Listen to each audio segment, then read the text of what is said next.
ایک روزہ رمضان کا کبھی سوچا رمضان کا مطلب کیا ہے؟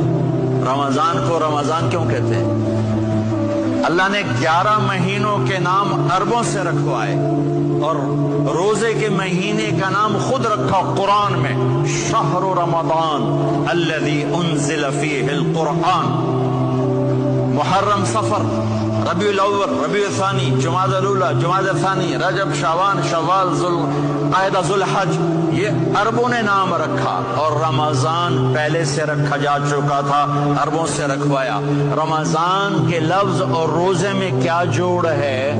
رمضان کہتے ہیں جل جانا، جل جانا، جل جانا۔